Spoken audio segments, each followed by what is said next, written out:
आज शाम मैं आपसे दर्द, डेटा और दौलत की बात करना चाहता हूं। आपका दर्द, आपका डेटा, मगर आपका धन नहीं, जो आपका होना चाहिए, उनका धन। इन तीन चीजों के बारे में मैं आपसे बात करना चाहता हूं।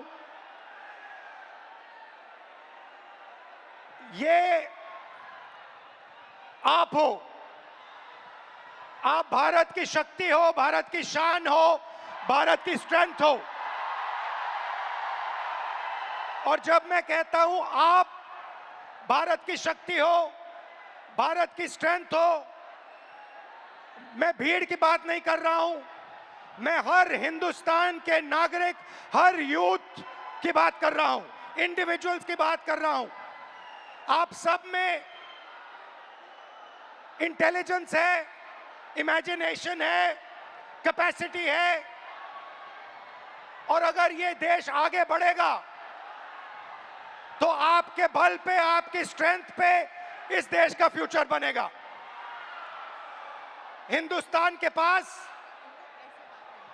सबसे बड़ा, दुनिया में सबसे बड़ा यूथ का पॉपुलेशन है। 40 करोड़ युवा, आप जैसे युवा, एनर्जेटिक युवा इस देश में रहते हैं। ये इस देश की स्ट्रेंथ है। चाइना की बात होती है, अमेरिका की बात होती है, रशिया की बात होती है, इंडिया के यूथ के सामने, इंडिया के यूथ पोटेंशियल के सामने ये सब लोग कुछ नहीं है। 21वीं सदी में एक और चीज हुई है।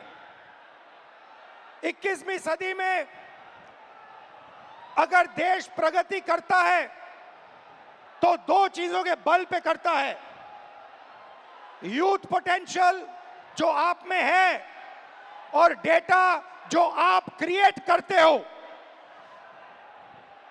हिंदुस्तान के पास यूथ है और सबसे ज्यादा, दुनिया में सबसे ज्यादा डेटा हिंदुस्तान में है।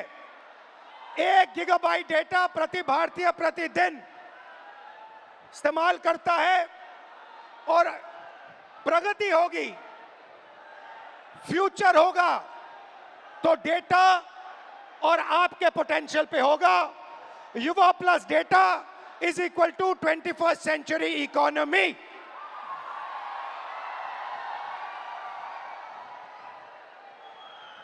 ब्रदर्स एंड सिस्टर्स, मीडिया में एआई की बात होती है। Everybody speaks about AI, but I want to make one thing very clear, and ये आपको समझना चाहिए। आपके डेटा के बिना एआई का कोई मतलब नहीं है।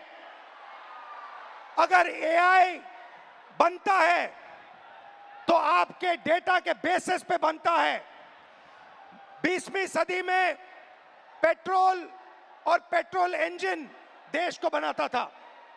अगर 20वीं सदी में मैं आपके पास आता और आपसे कहता, देखिए मैं आपको पेट्रोल इंजन दे रहा हूं, मगर आपको पेट्रोल नहीं दूंगा, आप मुझे कहते इस पेट्रोल इंजन से मेरा कुछ नहीं होने वाला है। वैसे ही 21वीं सदी में डेटा से ही एआई बनता है। डेटा से आप एआई बना सकते हो, मगर एआई से आप डेटा पैदा नहीं कर सकते हो। और ये डेटा हिंदुस्तान का है और आपका है। आप इसको क्रिएट करते हो, ये आप बनाते हो, ये आपका इमेजिनेशन है, ये हिंदुस्तान की पूंजी है, स्ट्रेंथ है, एसेट है। मगर भाई और बहनों, डेटा आपका, यूथ पोटेंशियल आपका, मगर सिस्टम ने आपको चक्रव्यूह में फंसा रखा है। ये आप देखिए, आपको चक्रव्यूह में फंसा रखा है। भविष्य की बात करें, आप एजुकेशन लेते हो, लाखों करोड़ रुपए आपके परिवारों से लिया जाता है। इंजीनियरिंग, मेडिकल, पोस्ट ग्रेजुएट, जो भी आप पढ़ाई करते हो, आपके परिवारों से, आपके जेब से पैसा छीना जाता है, लाखों करोड़ रुपए लिए जाते हैं और फिर आपको एक सर्टिफिकेट दिया जाता है। आपको कहा जाता है कि हां, आपको एजुकेशन सर्टिफिकेट मिल गया, बीए मिल गया, एमए मिल गया, एमएससी मिल गया, मगर इस सर्टिफिकेट का कोई मतलब नहीं है आज हिंदुस्तान में, क्योंकि यह सर्टिफिकेट आपको रोजगार नहीं दे सकता है। चाहे आप कुछ भी करें, यह सर्टिफिकेट हिंदुस्तान में आपको रोजगार नहीं देता है। आंकड़ा मैं आपको देता हूं, 1000 युवाओं में से सिर्फ 12 युवाओं को परमानेंट नौकरी मिलती है। जहां तक डेटा की बात है, आपका डेटा छीन लिया जाता है। बड़ी बड़ी कंपनीज को, जियो को, अदानी को, फेसबुक, गूगल को आपका डेटा दिया जाता है और आपको फंसाया जाता है।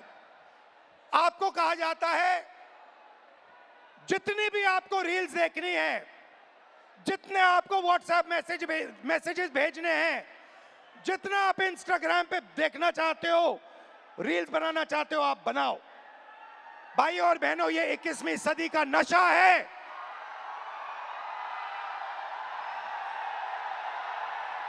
ये 21वीं सदी का नशा है। और फिर आपसे कहा जाता है कि ब्लिंकिट में काम करो, ऊबर में काम करो, मजदूरी करो, 21वीं सदी का नशा लो, मगर तुम्हें नौकरी नहीं मिल सकती, रोजगार नहीं मिल सकता इस हिंदुस्तान में। आइए एक युवा की आवाज सुने। ये जो बोलेंगे, ये आप सबके दिल में है। ये जो सवाल उठा रहे हैं, हिंदुस्तान का हर एक युवा यही सवाल पूछ रहा है, उठा रहा है। होता हम भी सीट खरीद लेते। आज मैं ब्लिंकिट में काम करता हूँ 10 घंटा, उसके बाद मैं पढ़ाई करता हूँ। इंडियन आर्मी का एग्जाम दिया, 1 नंबर से मैं बच गया। सीट खरीदता, मैं ब्लिंकिट में काम नहीं करता। ये कह रहा है कि शिक्षा लेने के लिए मुझे ब्लिंकिट में बंधुआ मजदूर जैसे काम करना पड़ा और उसके बाद मजदूरी करने के बाद, 21वीं सदी की मजदूरी करने के बाद पेपर लीक होता है और कोई अमीर बच्चा, अमीर परिवार पेपर खरीद के मेरे फ्यूचर को खत्म करता है। आइए, वेलकम। कैसे हैं आप? नाम क्या आपका? मेरा नाम सर अजय राघव है। अविनाश और अजय। हाँ। आइए, अविनाश और अजय दोनों स्टूडेंट्स हैं, इनसे थोड़ा सुनते हैं, इनका एक्सपीरियंस क्या रहा है, बताइए। सर मैं यूपीएसआई एस्पिरेंट हूँ। तो पास पकड़ते हैं। सर मैं यूपीएसआई एस्पिरेंट हूँ और उत्तर प्रदेश में यूपीएसआई की भर्ती 5 साल के बाद आती है। 2020-21 यूपीएसआई की भर्ती 2020-21 में आई थी। इससे पहले तो उसमें व्यापक स्तर पर घोटाला हुआ था। मैं मानता हूं इस चीज को कि वो भारत की एग्जामिनेशन हिस्ट्री का सबसे बड़ा घोटाला था। उसमें सैकड़ों एफआईआर दर्ज हुई, 350 से ज्यादा फेक एलिमेंट, डमी कैंडिडेट पकड़े गए। हमने सैकड़ों इनको प्रूफ दिए, लेकिन इन्होंने भर्ती को पूरा कर दिया। सर मेरा दरोगा बनना एक सपना था। मैं किसान फैमिली से बिलोंग करता हूं, तो मैंने नई भर्ती की आस में तो फिर से पढ़ना शुरू कर दिया और मुझे पढ़ते पढ़ते 4 साल गुजर गए। सर 2025 में फिर यूपीएसआई की भर्ती आई और ये चीज़ें 2025 में भी देखने के लिए मिली। सर यूपीएसआई के अंदर स्कोर कार्ड तक रिलीज नहीं करते हैं। मैंने परीक्षा दी है, मुझे ये नहीं पता चल पाता है कि मेरे रॉ मार्क्स कितने हैं और मेरे नॉर्मलाइजेशन मार्क्स कितने हैं, क्योंकि अलग अलग शिफ्ट में पेपर होता है। तो ये नॉर्मलाइजेशन का प्रक्रिया अपनाते हैं, ये तक नहीं बताते हैं कि कौन सा नॉर्मलाइजेशन फॉर्मूला इन्होंने यूज किया है। जो यूपीपी आरपीबी जो पुलिस, उत्तर प्रदेश पुलिस एवं प्रोन्नति भर्ती बोर्ड है सर, ये अकाउंटेबिलिटी इसकी फिक्स करने वाला कोई नहीं है। हमने तमाम प्रयास कर लिए, जनता दरबार चला गया, मैं इनके कैबिनेट मंत्रियों को ज्ञापन दे लिए, उल्टा इन्होंने मेरे को पकड़ के जेल में डाल दिया। मेरा गुनाह अपराध सिर्फ इतना था कि मैं इनके जनता दरबार योगी जी से मिलने चला गया। सर ये नॉर्मलाइजेशन का फॉर्मूला नहीं बताते हैं, ये खुद तय करते हैं कि किस अभ्यर्थी के मतलब मार्क्स बढ़ा करके अंदर लेना है और किस अभ्यर्थी को बाहर करना है। ये उत्तर प्रदेश पुलिस का भर्ती बोर्ड तय करता है। इनको क्या दिक्कत है? अगर ये फेयर भर्ती कराते हैं तो इनको नॉर्मलाइजेशन देना चाहिए। सर मैं एक चीज इसमें जोड़ना चाहूंगा कि जो नॉर्मलाइजेशन है ये पेपर लीक से ही बड़ा स्कैम है, क्योंकि इनकी अकाउंटेबिलिटी फिक्स करने वाला नहीं है। ये नॉर्मलाइजेशन फॉर्मूला जारी नहीं करते हैं, ये शिफ्ट वाइज नॉर्मलाइजेशन डेटा नहीं देते हैं, इनको खुली छूट मिली हुई है। मेरा नाम अविनाश है, मैं इन्हीं छात्रों में से कोई एक जरूर हूं। चूंकि मैं ये कह सकता हूं सर कि मैंने अपनी तैयारी 2018 में शिक्षक भर्ती के लिए की थी। 2018 से आज तक मैं उसी की तैयारी कर रहा हूं। क्यों? सरकार के पास जगह खाली है, फिर भी वैकेंसियां नहीं दी जा रही हैं। उसके बाद ये होता क्यों है? सर ये सरकार की मानामानी है। इसमें सरकार अगर चाहे बच्चों से कि वैकेंसियां दे, प्रॉपर तरीके से चलती रहे। हम लोग ऐसा नहीं कि क्या कहते हैं एक डिमांड कर रहे हैं। 2018 से लेकर आज तक कई सारे धरना प्रदर्शन, कई सारे ज्ञापन ये दिए हैं। उसके बाद दूसरा मुद्दा ये कि 2022 से ही मैं यूपी पेट की तैयारी यूपी SSS आयोग से करता हूं। यूपी SSS आयोग 2022 से मैं तैयारी कर रहा हूं और उसकी भर्तियां आज भी ऑन रिकॉर्ड में बात कर रहा हूं कि कम से कम 9 से 10 वैकेंसियां आज तक क्लियर नहीं हुई है।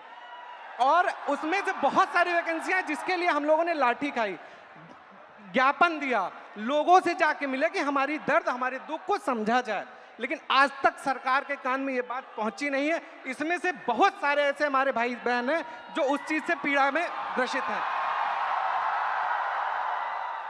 और बताइए। और सर ये है कि देखिए हमारी कुछ मांगे हैं, आपसे भी है, सरकार से भी है कि ये जो जितनी वैकेंसियां हैं उसका एक प्रॉपर कैलेंडर तैयार कर दें। आप चुनाव कराते हैं, 3 महीने में रिजल्ट देते हैं, आप हमारा रिजल्ट 5 साल में नहीं दे पा रहे हैं, पहली चीज। दूसरी चीज, हमारी वैकेंसियों का यूपी SSS स्पेशली कोई स्कोर कार्ड नहीं जारी करता है मेंस का। अगर उनको कुछ भी करना होगा वो रोल नंबर दे देंगे। मतलब अकाउंटेबिलिटी और ट्रांसपेरेंसी होनी चाहिए। जी एग्जैक्टली यही चीज है। आपने लाखों रुपए लगाए होंगे पढ़ाई में। जी सर, 2018 से आज तक। हाँ जी। और आपका एक्सपेक्टेशन था कि इस पैसे से, शिक्षा से आप आगे बढ़ पाओगे। जी सर एग्जैक्टली। अब आपको क्या लग रहा है? अब क्या आपका प्लान क्या है? सर अब प्लान ये है कि हम भर्तियों का इंतजार करते हैं, क्या पता अगली पंचवर्षीय भी बीत जाए, इसकी भी कोई श्योरिटी नहीं है। और फिर 3-4 बार एग्जाम करते हो, बीच में पेपर लीक हो जाता है। सर ये इशू तो बहुत सारे हैं। अभी एक यूपी PSC का था, RO का, मैं खुद उसका अभ्यर्थी था। एक बार पेपर हुआ, दोबारा पेपर लीक हो गया था, फिर उसके बाद दोबारा हुआ वो पेपर। लेकिन वो जो हमारा टाइम गया वो हमें कौन देगा? बिल्कुल, जो हमारा टाइम गया, हमारा पैसा। जब आपका पेपर लीक हुआ आपको क्या फीलिंग आई? अंदर क्या लगा आपको, यार ये क्या हुआ, क्या करें क्या? मतलब ये होता है ना सर, कभी कभी एग्जैक्टली मैं बता रहा हूँ, उस 10 बाई 10 के कमरे में कभी आप बैठ के सोचिए कि अगर हमारा पेपर लीक हो गया, हम किससे बात करें अपनी, किसको अपना मुंह दिखाएं कि यार अब मेरा इस बार नहीं हुआ, पेपर लीक हो गया, मैं किससे जाके कहूँ? और सालों आपने मेहनत की, घंटों आपने मेहनत की और 1 सेकंड में पूरा खत्म हो जाता है। सर एग्जैक्टली यही चीजें होती हैं। और ये जो दुख दर्द है ये मैं नहीं हूँ, ये इसमें से जितने खड़े हैं सब लाखों करोड़ों युवा हैं सर। आप हिंदुस्तान के शिक्षा के सिस्टम में बिलीव करते हो? सर प्रेजेंट टाइम में तो बिलीव हमारा नहीं है। नहीं है एग्जैक्टली नहीं है। रीजन, अगर आज 2018 से मैं अब बेरोजगार टहल रहा हूँ, कोई स्किल हमें दे दिए होते 2018-17 में, तो मैं कहीं प्राइवेट, फिर सेकेंडरी, इस प्रयागराज में या इस आसपास के इलाकों में हमें कोई ऐसा इशू नहीं है, ऐसे कोई मतलब रिसोर्सेज नहीं है कि मैं प्राइवेट काम कर सकूं, और काम करूं तो वो डेली वेजेस के हिसाब से बहुत कम हो जाएगा। ये आपका क्या है? ये टैटू क्या है? मेरा नाम है अच्छा, अविनाश। आपका नाम है, ठीक है। Thank you Avinash. और कुछ कहना चाहते हो? सर उत्तर प्रदेश में ये पेपर लीक लगातार चल रहे हैं। जब से माननीय योगी आदित्यनाथ जी सरकार में आए हैं तब से मैं उंगलियों पे गिना सकता हूं सर। 2017 दरोगा भर्ती पेपर लीक, उसके बाद यूपी कांस्टेबल 2018 पेपर लीक, उसके बाद 2020-21 की यूपीएसआई भर्ती पेपर लीक, और 2022 का लेखपाल भर्ती पेपर लीक, और 2023 में आरओ एआरओ वो भी पेपर लीक, 2023 का कांस्टेबल भर्ती पेपर लीक, और ये स्कोर कार्ड नॉर्मलाइजेशन की धांधली वर्तमान में चल रही है। सर, मैं इन्हीं शब्दों के साथ आपका बहुत बहुत धन्यवाद करना चाहता हूं कि आप यूथ की आवाज़ उठा रहे हैं लगातार, और मैं सर आपसे आशा की उम्मीद के साथ देख रहा हूं आप इसी तरह हम यूथों की आवाज़ उठाते रहिए। हम आपके साथ पूरी तरीके से, ये जितना भी यहाँ पर स्टूडेंट दिख रहा है ये सब आपके साथ है, सिर्फ आपके लिए आया है sir. Thank you, thank you. तो आपने सुनी उत्तर प्रदेश के स्टूडेंट्स की आवाज। अब प्रॉब्लम क्या है मैं आपको बताता हूं। प्रॉब्लम है कि आप पढ़ाई करते हो, पैसा डालते हो, मेहनत करते हो, मगर रोजगार के सारे दरवाजे हिंदुस्तान में बंद पड़े हुए हैं। एक दरवाजा खुला नहीं है। दरवाजे कौन से हैं? पहला दरवाजा मैन्युफैक्चरिंग का। आज दुनिया में आपको मेड इन चाइना दिखेगा, मेड इन वियतनाम दिखेगा, मेड इन बांग्लादेश दिखेगा, मगर मेड इन इंडिया नहीं दिखेगा। इसका कारण है नोटबंदी और गलत जीएसटी ने हमारे मैन्युफैक्चरिंग सिस्टम को खत्म कर दिया है। जो छोटे व्यापारी रोजगार दिलवाते थे, जो पहले हिंदुस्तान में होता था, leather industry, textile industry, automobile industry, अलग अलग इंडस्ट्रीज में मैन्युफैक्चरिंग जो होती थी, वो सारा का सारा खत्म हो गया है। पहला दरवाजा बंद। दूसरा दरवाजा एंटरप्रेन्योरशिप का, जिसको स्टार्टअप इंडिया कहा गया। स्टार्टअप इंडिया में सबसे जरूरी चीज आप जैसे स्टूडेंट्स को बैंक लोन, छोटे बिजनेसेस को बैंक लोन, फाइनेंशियल सपोर्ट। भाई और बहनों, हिंदुस्तान के बैंक्स आप जैसे स्टूडेंट्स को 1 रुपया कभी नहीं देंगे। अंबानी अदानी को लाखों करोड़ रुपए देंगे, मगर आपको 1 रुपया नहीं देंगे। 90% स्मॉल और मीडियम इंडस्ट्रीज जो हैं, उनको बैंक लोन नहीं मिलता है। एंटरप्रेन्योरशिप का दरवाजा बंद है। तीसरा दरवाजा, जिसको हम कहते हैं सरकारी नौकरी का, जिसमें आप पेपर लीक का सामना करते हो, उस दरवाजे में भाइयों और बहनों 150 में से एक युवा निकलता है। अगर 150 युवा एग्जाम लेते हैं, सरकारी नौकरी ढूंढते हैं, एक युवा उसमें से निकलता है। पब्लिक सेक्टर, जो पहले 10 साल पहले 14 लाख युवाओं को यह रोजगार देता था, भाइयों और बहनों, पब्लिक सेक्टर को प्राइवेटाइज कर दिया गया है। पब्लिक स्कूल्स बंद कर दिए, पब्लिक अस्पताल बंद कर दिए, नवरत्ना उठा के बेच दिए, बीएसएनएल बेच दिया, ऐसी कंपनियां बेच दी, पोर्ट्स, एयरपोर्ट्स, सारा का सारा अदानी जी को पकड़ा दिया। इसीलिए पब्लिक सेक्टर बंद है। और आखिरी होप जो आपका था, corporate jobs, IT, back office, transcription, software, जिसमें पहले हिंदुस्तान के युवाओं को रोजगार मिलता था, वो दरवाजा भी भाइयों और बहनों आपके डेटा का प्रयोग करके एआई से यह भी दरवाजा बंद किया जा रहा है। तो सच्चाई है कि पांचों दरवाजे आपके लिए बंद हैं, और इसीलिए आपको भयंकर दर्द हो रहा है। भाइयों और बहनों,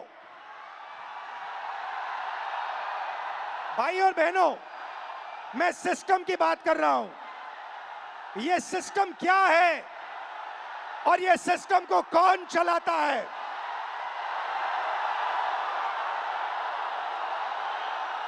भाई और बहनों, डेटा आपका, दर्द आपका, दौलत इनकी।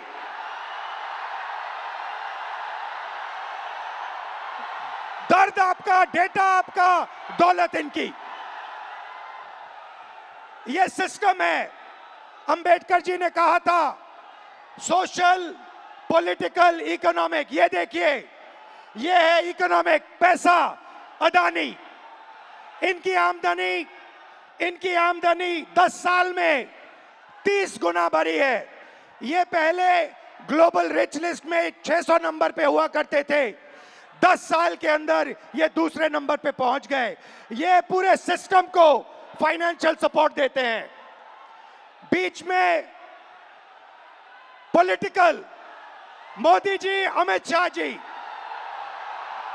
बीजेपी का बैलेंस 150 करोड़ रुपए का होता था बैंक में, आज इनका बैंक बैलेंस 10,000 करोड़ रुपए का है। 10,000 करोड़ रुपए का एक पॉलिटिकल पार्टी का बैंक बैलेंस। नरेंद्र मोदी जी आपका ध्यान भटकाते हैं और पॉलिटिकल सिस्टम चलाते हैं। वोट चोरी होती है, वोटर लिस्ट में ब्राजील की औरतें आती है। और तीसरा, आपके सोच पर कंट्रोल, जो इलाहाबाद यूनिवर्सिटी में किया गया है, आरएसएस के वाइस चांसलर्स बैठा के हर संस्था में प्रचारक, ब्यूरोक्रेसी में प्रचारक, फोर्सेस में प्रचारक, मीडिया में प्रचारक, जुडिशरी में प्रचारक, पैरामिलिट्री में प्रचारक, यूनिवर्सिटी कॉलेजेस में प्रचारक। सोच को कंट्रोल करने का तरीका यह है सिस्टम। भाई और बहनों, मोहन भगवत, नरेंद्र मोदी जी, अमित शाह जी और अदानी जी, इस सिस्टम ने रोजगार खत्म किया। इस सिस्टम ने यूनिवर्सिटीज को कैप्चर किया। इस सिस्टम ने आप पर आक्रमण किया है। मगर इस अंधेरे में आप लोगों ने लाइट जला दी। ये देखिए, इस अंधेरे में आपने वो करा जो आपके माता पिता नहीं कर पाए। वो अपने डर का सामना नहीं कर पाए, मगर हिंदुस्तान के स्टूडेंट्स, हिंदुस्तान के युवाओं ने अपने डर का सामना किया और देश को बदल दिया। आपने आवाज रखी आपने अपनी आवाज रखी, नफरत के साथ नहीं, मोहब्बत के साथ आपने अपनी आवाज रखी। आइए हम आपकी आवाज सुने। नमस्कार, आपका नाम? नमस्कार। और मैं पटना यूनिवर्सिटी से हूँ। नमस्कार। आप? मेरा नाम हिमांशु कुमार हुआ। हिमांशु जी जी जी। शिफत फैज,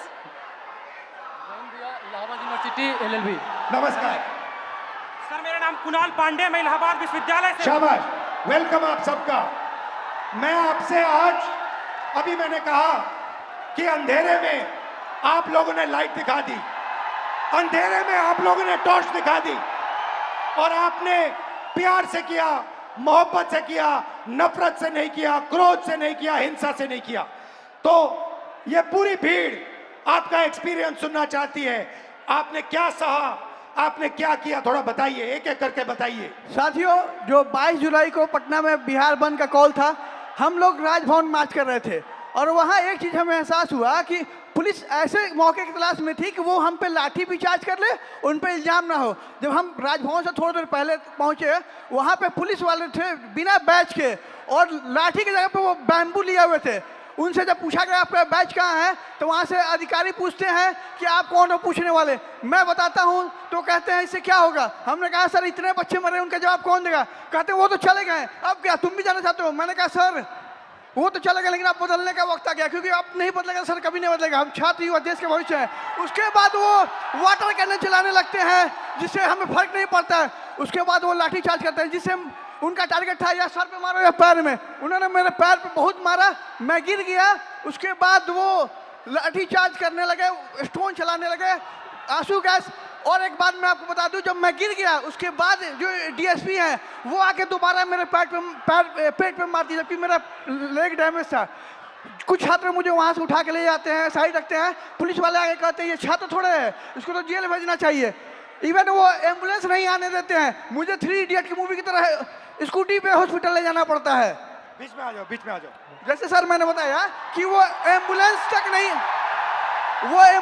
नहीं आने देते हैं। हमें 3 इडियट के स्कूटी की तरह मुझे स्कूटी पे हॉस्पिटल ले जाया गया है, और नेक्स्ट डे जब फिर मैं हॉस्पिटल जाता हूँ मुझे डिटेन किया जाता है। मेरे पैर में बैंडेज लगा था, 15 घंटा मुझे थाने में बंद करके रखा गया, और जितने फोटो थे सबसे मुझे मिलाया गया। नाम पूछा गया, जब मैं नाम बताया तो इंचार्ज कहती है इसको तो मुझे लगता है कहीं देखा है। मैंने कहा मैम मैं नॉर्मल स्टूडेंट हूँ, मेरे ऊपर एक भी FIR नहीं है। तो कह रही वो तो मैं देख लूँगा। धमके दिए जाते हैं उन्हें हमें। मैं ये बता दूं कि जब हमें PR बॉन्ड साइन करवाया गया उसके बाद हमारे एड्रेस पे डिटेन करने के लिए छापे पड़ रहे हैं। हम छात्र हैं, देश के भविष्य हैं, और आज आप हमारे पर अत्याचार कर रहे हैं। हम क्या कह रहे हैं, हमें तो नौकरी चाहिए। हम पहले नौकरी के लिए आंदोलन करें, फिर एग्जाम के लिए आंदोलन करें, फिर रिजल्ट के लिए आंदोलन करें, और फिर पेपर लिखे उसके लिए आंदोलन। हम छात्र हैं या आंदोलन जीवी है? हम छात्र हैं, और आप हमसे वोट लेते हैं तो सर सर कहते हैं, भैया भैया कहते हैं। आज हमें कहते हैं कि हम कॉकरोच हैं। सर हम देश के जेनजी हैं, और आज आपका सत्ता है, कल हम पलट भी सकते हैं। लेकिन ये गलतफहमी मत रहिएगा मोदी जी, हम बिहारी हैं, ठीक है। और मैं एक बात बता दूं, आप मुझे जितने धमके देते, मैं स्वतंत्रता सेनानी परिवार से आता हूं, और ये लड़ाई के लिए कल भी मुझे लड़ने पड़ी तो मैं देश के लिए अपनी जान न्यौछावर कर दूंगा, लेकिन छात्रों के हक के लिए हमेशा लड़ते रहूंगा। क्योंकि राम मनोहर लोहिया ने कहा है ना कि अगर सड़कें सुनी होगी तो संसद आवारा हो जाएगा। तो सर आप जब सरकार डरती है पुलिस को आगे करती है, तो हमारा जवाब है कितनी लंबी जेल तुम्हारी देख लिया देखेंगे। ठीक है, शाबाश।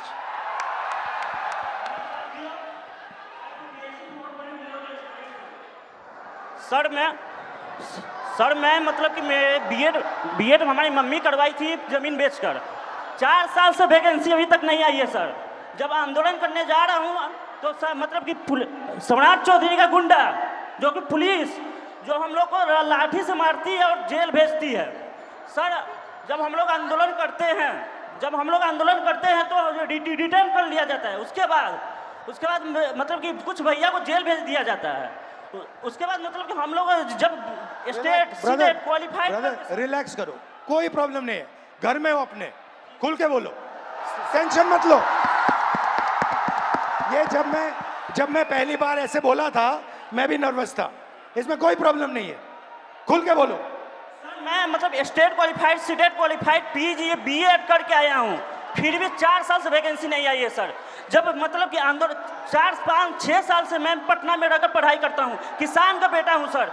ये महीना का 10 से 15 हज़ार रुपये खर्चा होता है सर, कहाँ से मम्मी देगी? अब मम्मी टेंशन में चली जाती है। मेरे पास 2 ऑप्शन है सर, या चाय का दुकान खोलूँगा या सुसाइड करूँगा सर, उसके अलावा कोई ऑप्शन नहीं है सर मेरे पास। सुसाइड आपका ऑप्शन नहीं हो सकता ब्रदर। मेरे पास PG BEd इतना स्टेट सीटेट क्वालिफाइड होने के बाद 20,000 का नौकरी भी नहीं मिलेगा सर पूरा इंडिया में। उसके बाद मैं सर जब मतलब कि मम्मी मतलब कि सुनती है कि आंदोलन में गया है तो मम्मी को पानी चढ़ने लगता है सर टेंशन से। उसके बाद सर मतलब हमारे एक मंत्री हैं बिहार के, अशोक चौधरी नाम है सर, वो 56 साल के होकर वो प्रोफेसर बने हैं सर, जो कि नीतीश कुमार के राइट हैंड है सर। वो कैसे बन गए सर? बिना बिठाओ तो इंटरव्यू का कैसे बने सर? एक सीट खा गया सर ये मतलब युवा का। अच्छा आपके फैमिली ने कर्ज लिया? सर जमीन बेच के मतलब BEd किया हूँ सर। सोच लीजिए कि हम किस लेवल के हैं फैमिली सर। अभी तक 4 साल से वैकेंसी नहीं आई है सर। सोचिए हर महीना सर हम मतलब वैकेंसी डेट निकाला जाता है, लेकिन निकाला मतलब कि वो निकलता नहीं है सर। आज भी सितंबर में एग्जाम का डेट दिया हुआ है, अभी तक फॉर्म नहीं आया है सर। फिर आंदोलन करूंगा, फिर थाना में जमा होऊंगा, लेकिन डरूंगा नहीं सर इस सम्राट चौधरी के गुंडा से। शाबाश शाबाश, बहुत अच्छा बोले। ग्रीटिंग्स टू ऑल, मेरा नाम शिफत फैज है और मैं थोड़ा पास से पकड़ा। ग्रीटिंग्स टू ऑल, मेरा नाम शिफत फैज है और मैं फर्स्ट फीमेल वाइस प्रेसिडेंट हूँ पटना यूनिवर्सिटी स्टूडेंट यूनियन की, इंडिपेंडेंटली इलेक्टेड।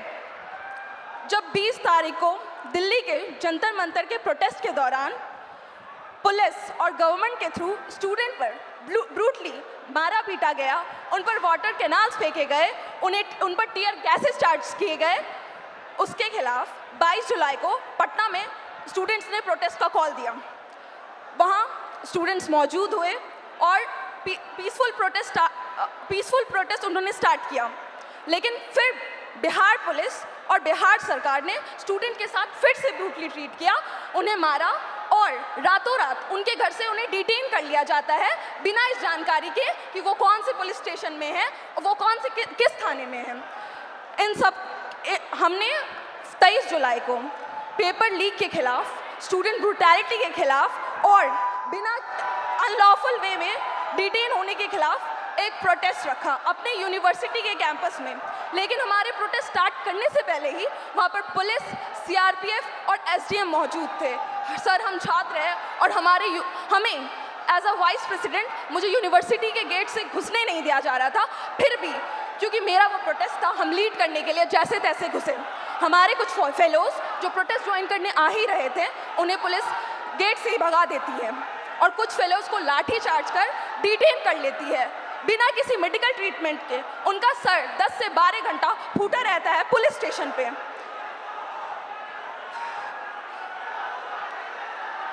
लेकिन Don't worry, relax. लेकिन उस रात हमें छोड़ दिया जाता है। लेकिन अगले सुबह से बिहार की सड़कों पे जो स्टूडेंट प्रोटेस्ट नहीं भी कर रहे थे, उन्हें उठा लिया जाता है लाइब्रेरी से, उनके घर से, बिना किसी पुलिस वारंट को। और 25 जुलाई को शिवान में एक 47 फायर किया जाता है, उसमें एक स्टूडेंट की मौत हो जाती है और एक स्टूडेंट हॉस्पिटलाइज रहता है। क्या इसके खिलाफ बिहार सरकार ने अपनी एक आवाज़ नहीं उठाई, ना ही एक बात रखी? खैर, आप सब जानते हैं कि बुराई का अंत होता है और हमारी जीत हुई।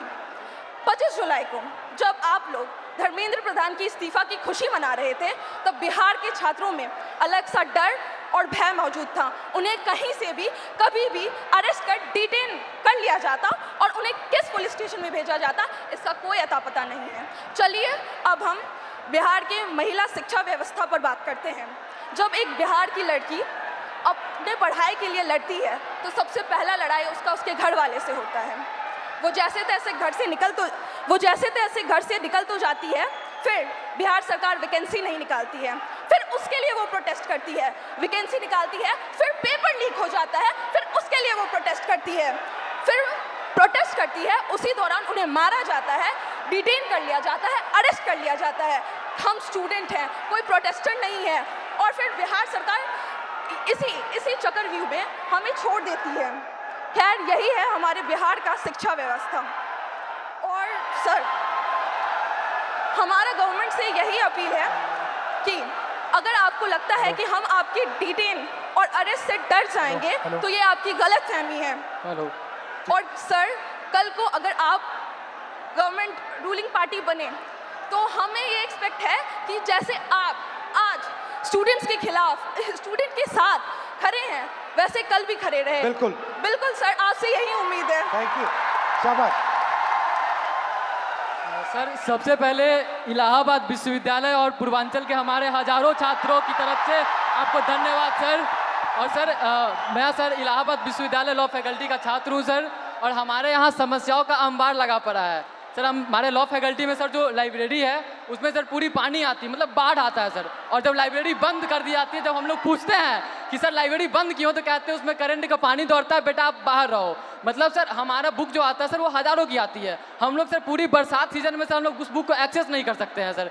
और हमारे साथी जो सर प्रोटेस्ट पे बैठे हुए पिछले 1 महीने से सर, तो उन्होंने जब उनकी सर बहुत बेसिक मांगे सर, जो एक ह्यूमन के लिए सर जो चाहिए सर, उनको सर प्रॉपर सैनिटेशन के लिए सर जो प्रॉपर वॉशरूम साफ पानी चाहिए छात्र संघ के लिए, और उन्होंने 400% सर फीस वृद्धि किया है सर। यहाँ हमारे पूर्वांचल के हजारों साथी हैं सर, उनसे पूछिए, उनके बिल्कुल सर 400% सर इका बैग, उनसे पूछिए सर। हमारे घर के सर जो मैक्सिमम इनकम होती है सर 70% से ज़्यादा लोगों के पास वो 8,000 रुपये है सर। और हमारे जो हॉस्टल की फैसिलिटीज और फीस है सर वो 30-30 हज़ार रुपये कर दी गई है, पूरे देश भर में सबसे महंगी सर, सबसे महंगी। इवन उनको जो हमारे जो संघ के आका ऊपर के बैठे हुए सर, उनका कार्यक्रम विश्वविद्यालय में होगा, लेकिन हम बच्चे अगर जा करके कहें कि मैम, या फिर हमारे जो DSW सर है उनसे कहें कि हमारा डिबेटिंग सोसाइटी है, कुछ कल्चर है, आप एक प्रोग्राम करवा दो, तो हमको सर 15-20 ज्ञापन देने पड़ते हैं। उसके बाद भी हमें मिलते हैं सिर्फ ताने कि तुम लोग मतलब कुछ नहीं करो। पानी के लिए सर जो हम लोग DSW कार्यालय गए, उनसे कहें कि सर वाटर कूलर में कीड़े आते हैं, तो वो कह रहे हैं कि विश्वविद्यालय पानी पीने की जगह नहीं है,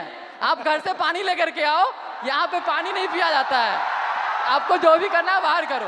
सर 24 घंटे हम लोग क्या कि लाइब्रेरी को आप 24 घंटे ओपन करो, हम लोग पढ़े तो वो कह रहे हैं कि 8 घंटे करते हैं, उसको किए, फिर उसके बाद वो कह रहे हैं कि 24 घंटे लेके पढ़ कर क्या करोगे, कौन सा कलेक्टर बनना है तुमको, आप बताइए सर। अब हमारे इलाहाबाद से सर, इलाहाबाद विश्वविद्यालय से सर इतने सारे प्रधानमंत्री निकले, इतने मुख्यमंत्री निकले, और वहीं पे छात्र संघ को सिर्फ इसीलिए बंद कर दिया गया है क्योंकि गरीब घर के लड़के कभी भी राजनीति में ना आ पाए और बड़े घर के लड़के आकर के जो है सो उसको सत्ता संभाले। हम लोग हमेशा सर गुलामी करें, हमारी मानसिकता ऐसी बना दी जा रही है।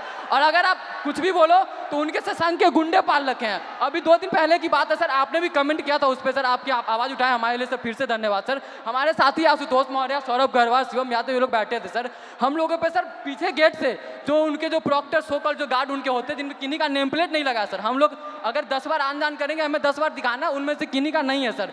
वो पीछे वाले गेट से सर कम से कम 60 से अंदर लड़के भेजे और उसके बाद वो आए और बर्बरता से हमसे झगड़ा हुआ सर, हम लोगों से सर, मतलब उनकी हाथापाई, मतलब हम लोग बैठे थे, हमारा सारा सामान छीन लिया गया, हम लोग को भगा दिया गया, हम लोग को मजबूरन सर वहाँ पे पीछे पुलिस भी खड़ी थी सर, हमारे यूनिवर्सिटी की थाना है सर, 2 पुलिस वाले पीछे खड़े हैं और वो 2 लोग थे सर। और दिन जब हम लोग रहते हैं तो वहाँ पे सर 3-3 गाड़ियाँ आकर के लगती है, ऐसे लगता है कि हम लोग कोई आतंकवादी बैठे हैं, अंदर जा करके क्या ही कर लेगा ये लोग।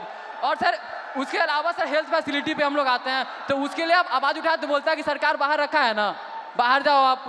हमारे पास सर मतलब कहने को वहाँ पे शिक्षा से लेकर के सर जो नियुक्तियाँ जो होती हैं सर वो ट्रांसपेरेंट नहीं है। आप सवाल करोगे आपकी डिग्री रोक दी जाएंगी। अभी हमारे साथियों पे सर मुकदमे कर दिए गए, अभी हम दोनों यहाँ पे हैं, हो सकता है कल पे हम दोनों पे मुकदमा होगा। बिल्कुल सर, ये वहाँ का नियम है सर हम कह देना चाहते हैं, बिल्कुल सर हम कह देना चाहते हैं सर, हम गांधी के अनुयायी थे, गांधी के अनुयायी है, गांधी के अनुयायी रहेंगे और उन संघी या कोई भी हो सर हम डरने वाले नहीं है। आइडियोलॉजी से समझौता सर जीवन में कभी नहीं होगा। हम पहले भी आपके खिलाफ थे, हम पहले भी अन्याय के खिलाफ थे, हम आज भी है सर, हम आगे भी रहेंगे। और सर आपके साथ के लिए सर फिर से हमारे सभी पूर्वांचल के साथियों की तरफ से सर एकदम फिर से धन्यवाद सर, आप हमारे लिए आए सर, धन्यवाद सर। बहुत अच्छा बोले आप। सर मेरा नाम कुणाल कुमार पांडे है सर, मैं इलाहाबाद विश्वविद्यालय के 3य वर्ष का छात्र हूं सर। सर हमारे विश्वविद्यालय में सर जो सीटें हैं उसमें 50% की कटौती कर दी जाती है और हमारा जो फी है सर उसे एक बार में 400% की बढ़ा दिया जाता है और प्रत्येक वर्ष 10% की वृद्धि की जाती है। सर इसी के विरोध में हम लोग पिछले 30 दिनों से धरना प्रदर्शन कर रहे हैं। सर हमें विश्वविद्यालय में धरना नहीं देने दिया जाता है सर, और सर हमें कभी कठिनाइयों का सामना करना पड़ता है। और सर हमारे जो VC मैम है सर, वो जो छात्र धरना प्रदर्शन करते हैं सर उन पर FIR कर देती है। हमारे 5 साथियों पर FIR कर दिया गया है और उन्हें विश्वविद्यालय के अंदर प्रवेश मना कर दिया गया है सर। हम इससे बहुत पीड़ित है सर। इलाहाबाद विश्वविद्यालय के सभी छात्र बहुत उम्मीद से आपके पास आए हैं सर। मुझे पता है मैं यहाँ से जाऊँगा, कल मेरा भी निलंबन हो जाएगा, मेरे पर भी FIR हो जाएगा, लेकिन मैं अपने VC मैम से कहना चाहूँगा, मैम मैं इलाहाबाद विश्वविद्यालय का छात्र हूँ, ना मैं निलंबन से डरता हूँ, ना मैं AK-47 से डरता हूँ। जो मेरा हक है, जो मेरा अधिकार है, मैं वो लेकर रहूंगा और जब तक हमारी मांगे पूरी नहीं होती हम इस धरने से नहीं उठेंगे। शाबाश, धन्यवाद sir. Very good, thank you, thank you.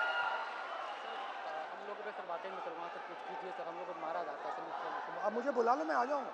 हाँ अलंकार है, मुझे बुला लो, मैं आ जाऊंगा। ठीक है, घबराओ मत। Very good.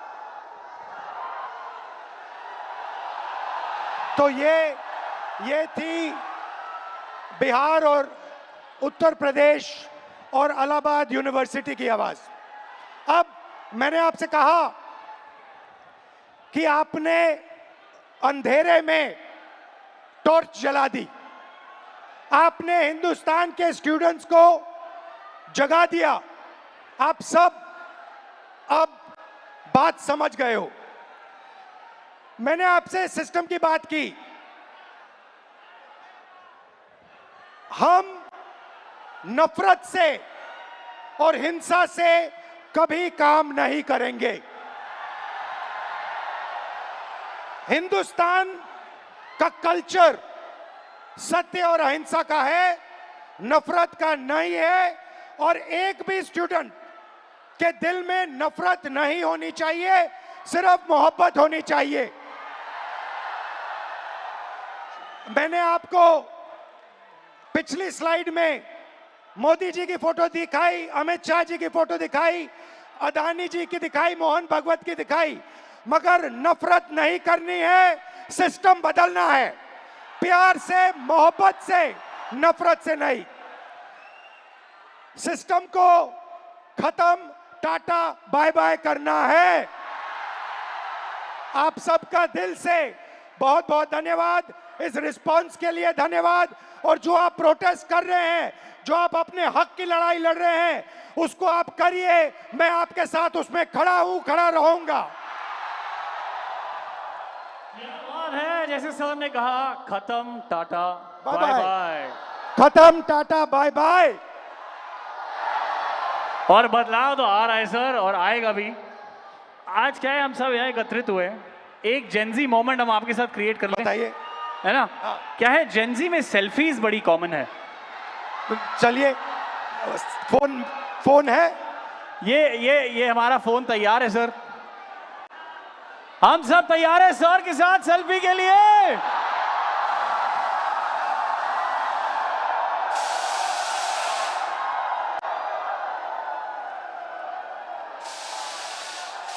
Thank you, thank you so very much.